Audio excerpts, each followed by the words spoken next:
Okay. In this case, should be one of the coolest things I've ever bought. Oh, wow.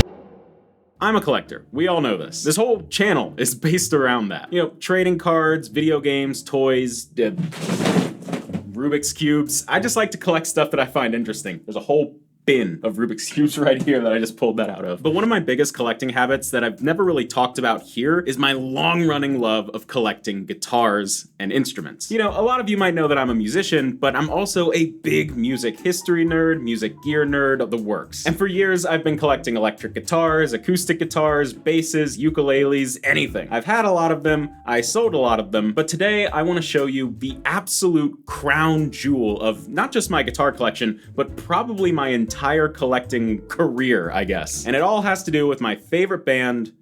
Where is it? Hold on. Found them! Paramore! Duh! Paramore. I've not made a secret of this. So, brief history lesson. Paramore are an alternative rock group from Franklin, Tennessee, led by lead singer Hayley Williams. Back in like the mid to late 2000s when they initially broke, they were primarily like an emo pop punk band. After some lineup changes in the early 2010s, they became more of like a power pop act. After some more lineup changes after that, they became kind of an 80s new wave band. And today their sound is mostly based in like indie rock, and they're actually opening for Taylor Swift right now on her Eras tour in the European leg, which is insane. Like the crowds they're playing to right now are huge. You've probably heard their songs Misery Business, Decode, Ain't It Fun, Still Into You, and Hard Times. Those kind of seem to be the biggest ones. But I've been listening to this band for ages. I found them through Guitar Hero World Tour back in like middle school. Started listening to more of their stuff, found their live DVD, and quickly they became like my favorite band of all time. That live DVD especially, The Final Riot, I got that in high school and just watched it over and over and over. It was a huge inspiration. And over the last few years, I've decided to take my love of Paramore and my love of guitar collecting and kind of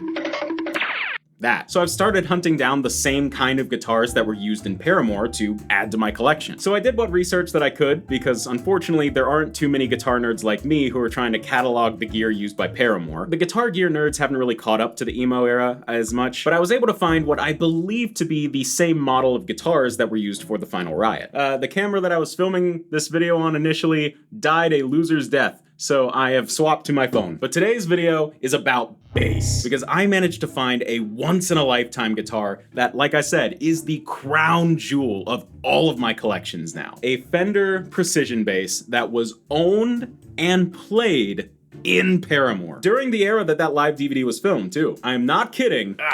Here it is.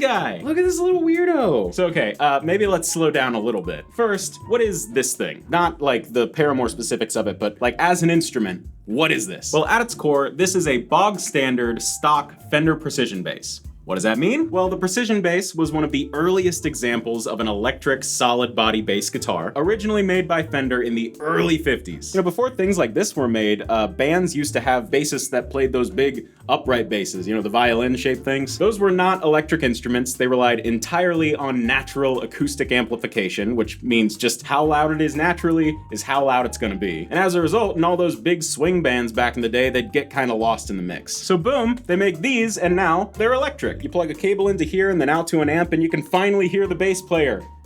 Maybe. But then there's that P, which stands for precision. What's that about? Well, see these little metal lines that go across the fingerboard? Those are called frets. These frets divide up the fingerboard into each individual note that you can play on the instrument. So if you've never played guitar before, you're not actually pressing the string directly onto the wood, you're pressing it onto these raised little metal lines. And that decides what note you're playing. And all those double basses and violin type instruments, they don't have these frets. On those, you really are pressing the string just right up against the wood. And with no frets to keep those notes separated, you are at the complete mercy of the fingerboard. Instead of going up like this, you go up it sounds more like that. I don't have a fretless bass to show it, but like it's just a full slide. Tiny little micro changes, even just in this area, you would be playing slightly different notes. You would be going completely out of tune. So when these electric basses came out, they were adding precision to the notes that you played. That is what it's about. You press your finger here, you're gonna get that one note every single time, unless your guitar is out of tune. And this particular P bass is styled after one that the brand Fender would have been making in 1962, but this was released in 2008. It's what they call a reissue. And as far as I can tell,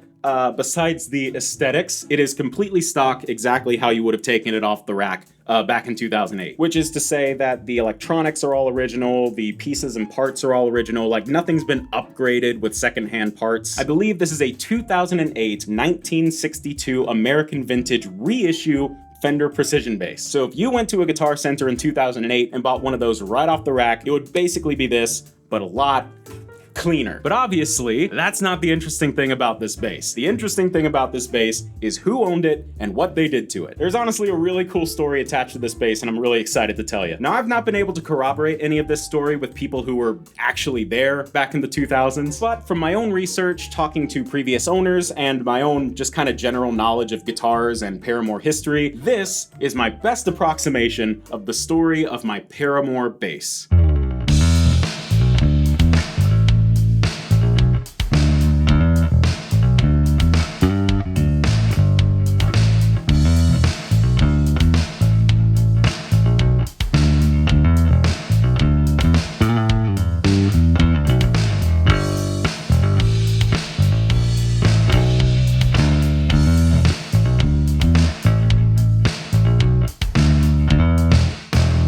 So in 2007, Paramore released their second album, Riot. It's the one with Misery Business on it, the one that kind of launched their careers. Now, prior to this album's release, as far as I can tell, the members of Paramore were just playing whatever guitars they had, and not many of those were Fender. In particular, their bass player, Jeremy Davis, I believe was playing these like 5-string Ernie Ball Music Man basses. From what I've seen, there are very few instances of like pre-Riot Paramore using Fender guitars, except for that one time Josh was playing a Telecaster in the Pressure video. That's it. That's all that I've been able to find, at least. But then Riot comes out, and instantly, look at that. You got a precision bass and a Telecaster, both Fender instruments. Suddenly, Paramore becomes a band that is playing basically only Fender instruments. Their lead guitarist, Josh Farrow, is primarily playing these black Fender Telecaster Deluxes in music videos and on live shows. Their rhythm guitarist, Taylor York, joins the band for some touring support, and he's primarily playing Telecasters like this. And Jeremy Davis starts playing almost exclusively Fender precision basses. Some of them are white, some of them have that kind of sunburst look, but they're all P basses. And all of these particular Fender instruments are released around the same time as the album. So my assumption here is that Paramore got a little bit bigger, a little bit more popular, and as a result, were able to score an endorsement deal with Fender, and Fender just sent them a bunch of their most recently released instruments for the purposes of the Fender brand being visible during Paramore videos and live shows. Guitar brand endorsement deals like that are very common. It's not a big deal, because around this time, Jeremy is basically only playing this one model of P-Bass, just in like different colors. And if you went to a Paramore show back in 2008, it is very likely that Jeremy was playing a bass that was very similar to this one, but was not this exact one. You can see that the one that he's playing in the concert footage has a lot of its white finish like sanded away so you could see the natural wood underneath. This has the white all over. So my assumption is that this bass primarily sat in the guitar rack for Jeremy as a backup. If anything went wrong with his main bass, they had this one ready to go. You know, that's standard stuff for touring musicians. They need backups. At the time, it didn't look exactly like this. It probably looked a little bit more like this. And what probably happened is that Fender just sent him two of the exact same P bass. However, somewhere along the lines, as Paramore is touring as the opening act for pop-punk band Jimmy Eat World, Jeremy gets his hand on a Fender jazz bass. I don't know if he bought it or if it was sent to him. It was probably sent to him because it's also from like 2008. But yeah, suddenly Jeremy is playing a bass that looks less like that and more like this. This is an actual vintage one from 1970 something. Jazz basses, as you can tell, have a slightly different body shape. They got some different electronics that allow for some different sounds. And the neck where you put your fretting hand is a lot thinner, which makes it a lot more comfortable. So Jeremy gets this like natural ash finished Fender Jazz bass, and that one just kind of becomes his new main guitar. At first he was kind of using it in tandem with his white P bass until eventually it just became the only guitar he would play throughout an entire show. Now, I don't know if this was the plan or what, but with a new instrument as his main guitar, the white P bass that Jeremy was using as his main kind of gets side saddled, and the choice is made for the other white P bass that he was using as a backup to be given away in a Paramore fan site contest. There's actually a video announcing the contest still up public on Paramore's YouTube channel, just called Jeremy's Bass, where they announce the contest and proceed to customize the bass. They just took this thing apart, took the body out into the parking lot, and just raked it through hell. They dragged it on the ground, they hit baseballs with it, Taylor York drove his skateboard over it, and then off camera they did a bunch of other stuff to it. If it's not obvious, they clearly took some kind of lighter or torch to this thing to really kind of melt up the finish. They got some burn spots here and right up here by the top horn. You can really see how the finish just sort of bubbled up and melted away. You know, it looks like someone signed their name on the back of the guitar here in like silver Sharpie, though I'm not sure whose signature that is. It looks like it might say Josh, so it might be Josh Farrow, but I didn't know because I assumed it would have been Jeremy. And right back here next to my apparently rare 2007 Warped Tour Riot shirt, I have a Paramore poster from 2013 that was signed by all three of them. I got it at a meet and greet. It's signed by Haley, Taylor, and Jeremy. I can recognize Haley's signature, I don't know the other ones. They just look like scribbles to me. But none of them look like the scribbles that are on the bass. But right here, this is where the neck gets screwed into the body. In this cavity, underneath the neck, there is a little inscription that reads, "Destroyed by Jeremy Davis and Justin York." Justin York is Taylor York's brother. He was not in the band at the time, but in a few years, he would become their new rhythm guitarist. And then my favorite detail of the entire thing that you've probably been able to see this entire time, and were waiting for me to point out, is the fact that they etched the Riot logo right into the pick guard. That is beautiful. I don't know exactly how they did it. Maybe it was like a soldering iron or something. But yeah, they got the Riot logo etched right into the pick guard there. And I didn't notice this until I had the guitar in my hands. But right here, there's another etching that is JD, Jeremy Davis's initials, which, it's so cool. It's so cool. So this guitar was given away to a lucky fan in 2008. And from talking to the people who had previously owned this before me, the original winner didn't actually play bass. So this was just on display in their room for years and years, until eventually they did decide to sell it, at which point it winds up in some UK shop until someone found it, picked it up, and started using it for their gigs. I know this because I actually found a forum post about this bass from 2018 that had that exact story. So 10 years after this thing was given away, someone bought it at a music shop. But whoever bought it then decided that they did need to sell it. I don't know why. I would maybe hazard a guess that it was around COVID times, and as a result, they might have just needed some extra money. You know, not a whole lot of gigs going on around then, but you know, who knows. But eventually it winds up in the United States on Reverb. Reverb, if you don't know, is kind of like eBay, but just for instruments. That's when I found it last year and scooped it up this year. So from the MTV Spring Break stage in 2008 all the way to my bedroom in 2024. Okay, technically it was just in the rack for that performance, but it was on the stage. It was on, you can kind of see it. And I am just so in awe to own a piece of my favorite band's history. There are people in 2008 who saw Paramore live and this bass was on stage, and now it is mine. I own it. You can't have it. And obviously I was so hyper fixated on this thing after I bought it, until it arrived, after it arrived. All that info I just dumped on you was discovered from hours and hours of scouring through old grainy tour footage, touring schedules, all that kind of stuff. Searching through footage that looks like this and sounds like this. All to find just the most basic evidence that this guitar was played on stage with Paramore. Because actually, most of the promotional images I've seen of this bass and of this bass giveaway, they don't show this one. They show Jeremy's main bass, the one with the half sanded off finish. So I wanted to find footage of this bass. And after looking up old footage of literally every single stop on Paramore's tour with Jimmy Eat World, I was able to confirm that this was played at least 3 shows. And seeing it in person was just such a trip, dude. I'm not the kind of collector who's just gonna get something like this and, you know, put it in a glass case and never look at it. Guitars are meant to be played, dude, even the priceless ones.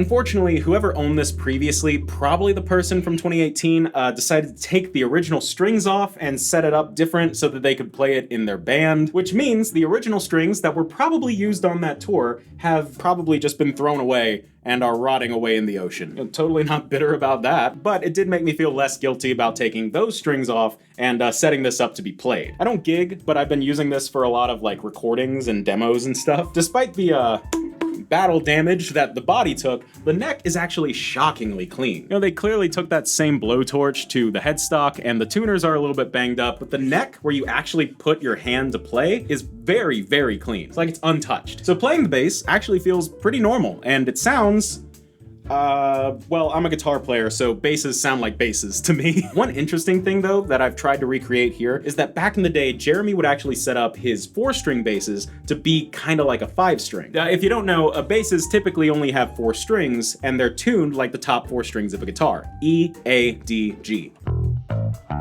But a 5-string bass adds an extra string that instead of going up to the next higher note, it goes down to the next lower note. So instead of being tuned to E, A, D, G, it's tuned to B, E, A, D. This is one of my other basses. It's a Hofner violin bass. My mom got it for me for Christmas, and it's my favorite bass to play. But yeah, 5 strings typically add the low B, so you can go even deeper when you're playing that bass. So instead of your lowest note being, your lowest note is now.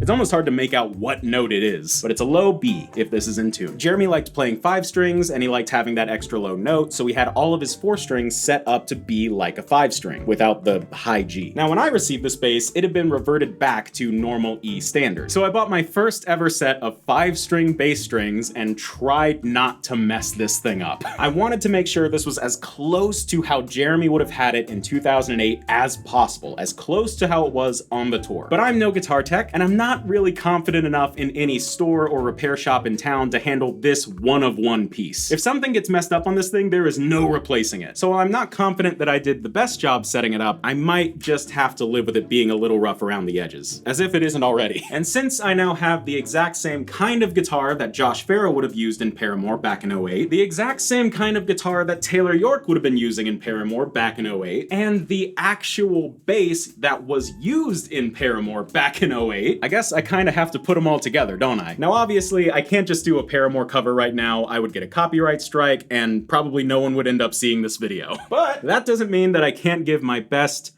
approximation.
I'm so stoked to have this bass, man. I can't get over it. There are almost certainly people watching this right now who went to Paramore shows in 2008 and saw this bass on stage. And that just absolutely blows my mind. This is a little piece of history. And in fact, this bass has inspired kind of a new life goal of mine. So I've mentioned a couple of times today, this guitar. This is a 2006 Fender Telecaster Deluxe. It's a more affordable version of a guitar that Fender would have made back in 1972. And as far as my research can confirm, this is the exact same model of Telecaster that Josh Farro would have been using in the Misery Business video, in the Decode video, and in all of the tours for the Riot era. It is the only guitar he used for the entirety of that live DVD that I love so much. And you can even see it again on the insert of the Riot album thing. I even copied it down to the Ernie Ball strap and strap lock because I'm a nerd. And while I absolutely love this Telecaster, I think I want the real one.